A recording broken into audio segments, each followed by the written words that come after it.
Live नहीं बनाएंगे, आज रिकॉर्डेड बनाएंगे। क्या बनाएंगे? रिकॉर्डेड। ठीक है, बनाना क्या रिवीजन में प्लांट और एनिमल रिप्रोडक्शन चैप्टर चल रहा है, plant and human reproduction how life continues.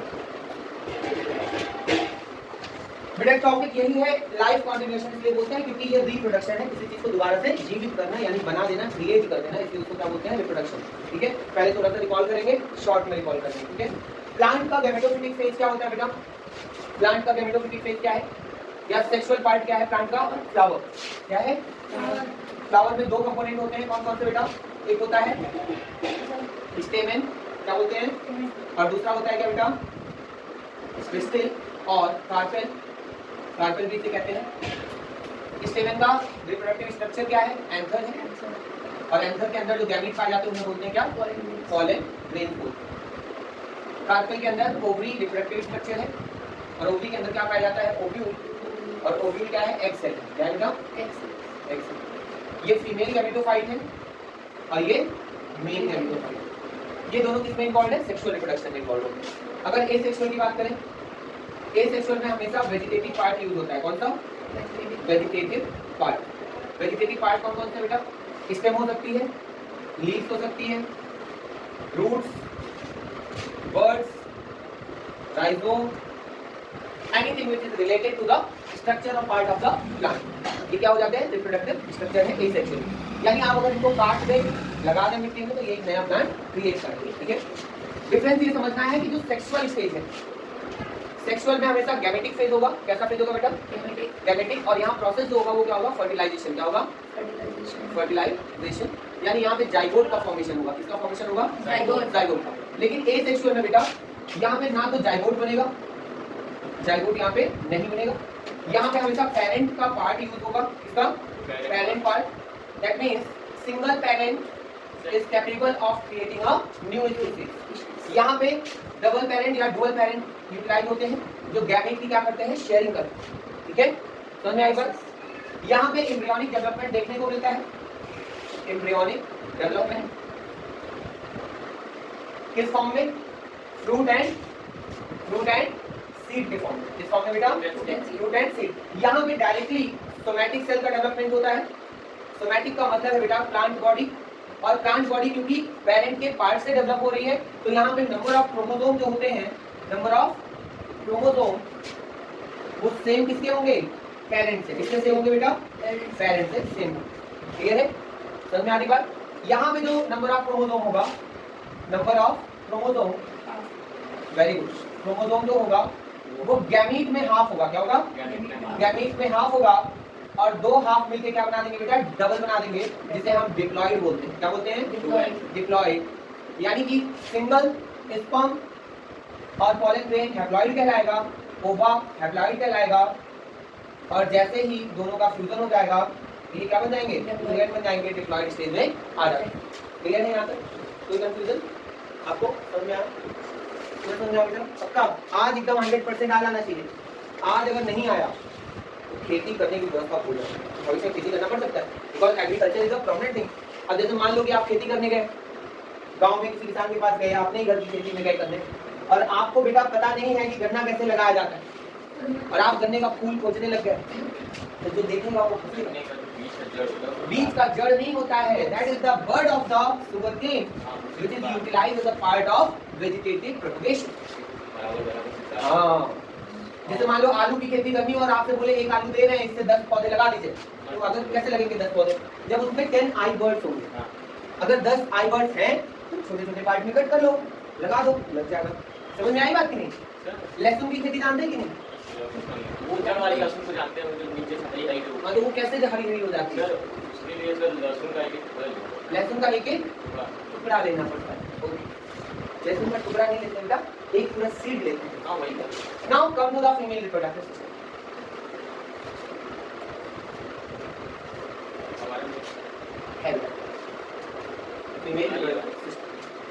Female reproductive system same as the plant, सारी चीजें सेम है, बस यहाँ पे एक कंडीशन चेंज हो जाती है बेटा। जैसे गैमीट की अगर बात करें तो यहाँ पे भी गैमीट फॉर्मेशन होता है, they also use to produce the egg. यहाँ पे भी फर्टिलाइजेशन होगा, यहाँ पे भी सेक्सुअल जो एक्टिविटी है वो रिकॉर्ड की जाती है। बस यहाँ डिफरेंस क्या आ जाता है कि ये ह्यूमन बॉडी का, इसका है ह्यूमन बॉडी। और यहाँ पे जो डेवलपमेंट है बेटा वो एम्ब्रियोनिक डेवलपमेंट है। कैसा है? एम्ब्रियोनिक है। और ये एम्ब्रियोनिक उसी फर्टिलाइजेशन प्रोसेस पे बेस्ड है। इसपे बेस्ड है फर्टिलाइजेशन। तो सबसे पहले हम रिप्रोडक्टिव स्ट्रक्चर पढ़ेंगे। Female reproductive structure is known as what? Vagina. क्या? वेजाइना। और वेजाइना से रिलेट होता है कौन? यूटेरस। कौन होता है बेटा? Uterus. Vagina is the insertional cavity and uterus is the holder cavity जहां पे एम्ब्रियोनिक डेवलपमेंट देखा जाता है। पूरा रिप्रोडक्टिव स्ट्रक्चर एक बार ड्रॉ कर लेते हैं, आपकी बुक में है, आप देख लीजिएगा वहां से बना लीजिएगा। इसमें बहुत से कंपोनेंट पाए जाते हैं।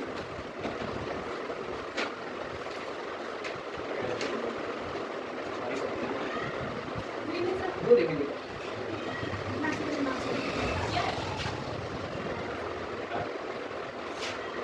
पहले अपर पार्ट से समझते चलते हैं, ठीक है। सबसे पहले हम बात करते हैं इसको बोलते हैं बेटा क्या? ओवरी बोलते हैं। क्या बोलते हैं? ओवरी। क्या बोलेंगे?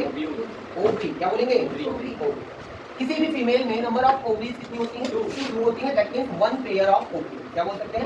One pair of ovary. Ovary का काम क्या होता है बेटा? ओवरी का काम होता है ओवा का प्रोडक्शन करना। किसका प्रोडक्शन? ओवा प्रोडक्शन। किसका प्रोडक्शन? ओवा प्रोडक्शन। ओवा क्या है? Egg cell. क्या है बेटा? एक्स सेल है। और एक्स सेल का मतलब ये कैसे सेल हो गई? गैमेटिक सेल हो गई। कैसे हो गई बेटा? गैमेटिक सेल हो गई। तो इसका मतलब इसमें क्रोमोसोम क्या होंगे? गैमेट्स में क्रोमोसोम क्या हो जाते हैं? हाफ हो जाएंगे। यानी गैमेटिक स्ट्रक्चर में क्रोमोसोम क्या हो जाएंगे? हाफ हो जाएंगे। ठीक है। सेम चीज यहाँ पे है। इसकी जो गैमेट हाफ है ये मेल गैमेट के साथ जब फ्यूज करती है तो that process is called fertilization. और उसी प्रोसेस से फर्टिलाइजेशन कंटिन्यू होता है, फिर जाइगोटिक डेवलपमेंट हो जाएगा। ठीक है। अब ओवरी कितने ओवा प्रोड्यूस करती है एक बार में? Only one ova at a time. How many ova? One ova at a time. What is the time period? That is 28 days. 28 यानी 28 दिन की एक साइकिल में एक ओवा कंप्लीटली मैच्योर होता है और डिजनरेट होता है। ठीक है। ये कब स्टार्ट होता है? ओव्यूलेशन कब स्टार्ट होता है? प्रोसेस ओवा के रिलीज के प्रोसेस को क्या बोलते हैं? Ovulation. The process of release of ओवा from the ovary is called ovulation. क्या बोलेंगे? ओव्यूलेशन। ओव्यूलेशन। ओव्यूलेशन का मतलब है रिलीज ऑफ ओवा फ्रॉम द ओवरी। ठीक है। रिलीज ऑफ ओवा फ्रॉम। क्लियर? यस। अब यहाँ से आप आगे बढ़िए तो यहाँ पे ये जो लिगामेंट लगे हुए हैं, लिगामेंट से अटैच होते हैं। ओवरी किससे अटैच होती है बेटा? लिगामेंट। अब यहाँ से ये आपका जो स्ट्रक्चर है इसको बोलते हैं इनफंडिबुलम। क्या बोलते हैं? इनफंडिबुलम। क्या बोलेंगे? इनफंडिबुलम। Yes, infundibulum.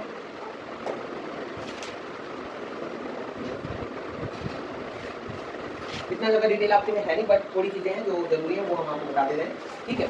इनफंडिबुलम का काम होता है जब एग रिलीज होता है तो एग को क्या करता है बेटा? कैच करने का काम करता है। और कैच करके कहाँ ले जाता है? यहाँ ले जाता है। इस पोर्शन को बोलते हैं ओविडक्ट। क्या बोलते हैं? ओविडक्ट। क्या बोलते हैं बेटा? ओविडक्ट। ओविडक्ट एक होलो चैम्बर है जिसमें और भी कंपोनेंट पाए जाते हैं। कंप्लीट इस स्ट्रक्चर को बोलते हैं फैलोपियन ट्यूब। क्या बोलते हैं? Fallopian tube. और इस फैलोपियन ट्यूब में 2 जंक्शन पाए जाते हैं। यहाँ पे आपका स्टमस होता है और यहाँ पे एम्बुला, दैट इज स्टमस, और इसको बोलते हैं एम्बुला।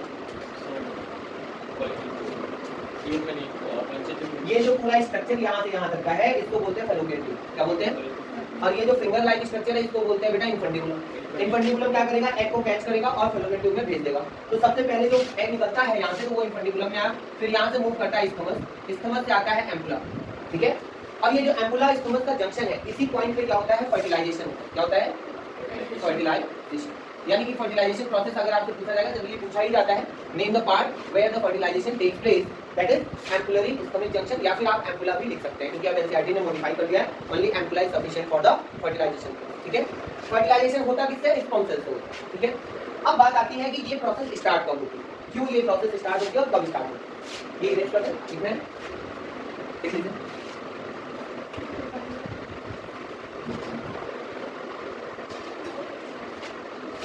हो गया? हो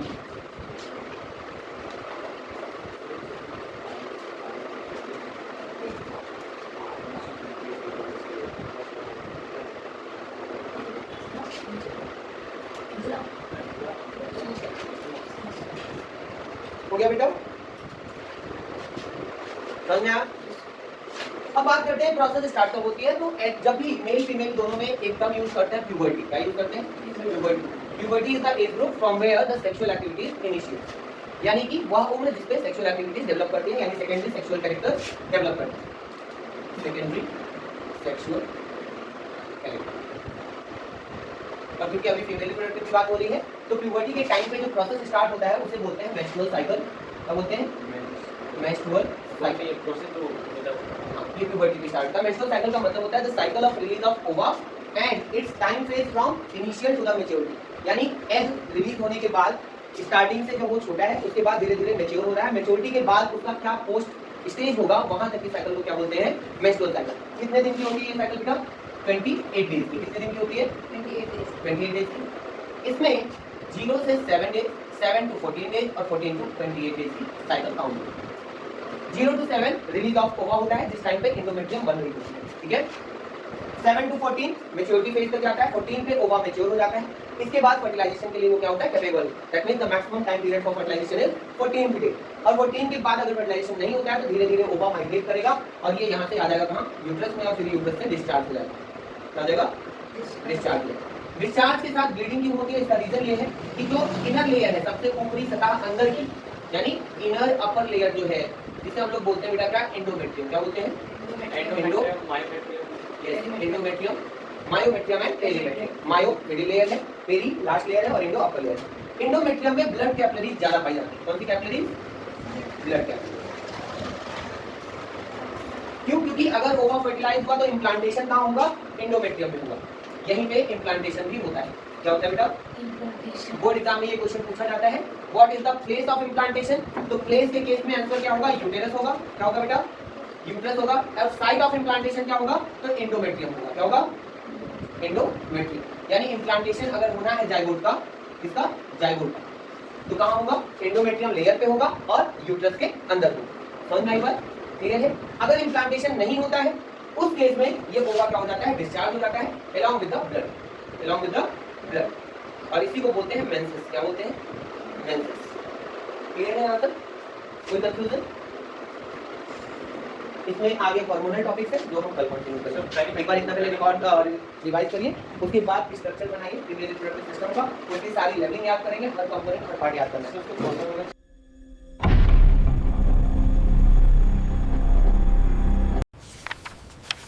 वेलकम टू स्टडी अड्डा।